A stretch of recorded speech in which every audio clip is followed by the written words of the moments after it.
বছৰটোত মাহ কেইটা? আমি সকলোৱে জানো এটা বছৰত 12 মাহ। কিন্তু আপুনি জানি আচৰিত হ'ব যে মোবাইল নেটৱৰ্ক কোম্পানীসমূহৰ কাৰণে বছৰটোত মাহ 13টা। আজি কম এটা বছৰত কেনেকৈ 13টা মাহ হয়।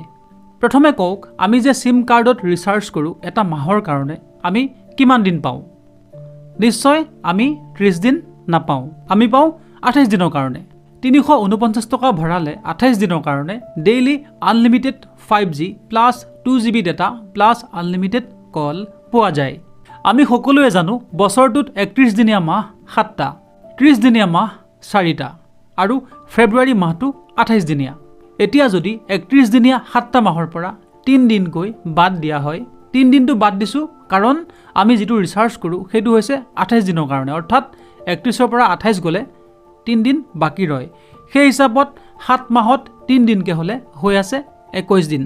তাৰপিছত 30 দিনীয়া মাহটোৰ পৰা 2 দিনকৈ বাদ দিলে সৰ্বমুঠ 4 মাহত হৈ আছে 8 দিন।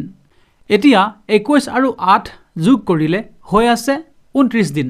মানে আমি ৰিচাৰ্জ কৰা 28 দিনতকৈ এদিন বেছি। এতিয়া বুজিলেনে কেনেকৈ বছৰটোত 13 মাহ হ'ল?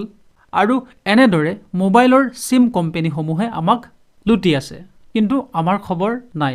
সাধাৰণতে আমি যিবোৰ মানুহে মোবাইলত ৰিচাৰ্জ কৰোঁ মান্থলি হিচাপত, আমি কিন্তু বছৰটোত 12টা মাহ বুলি হিচাপ কৰোঁ।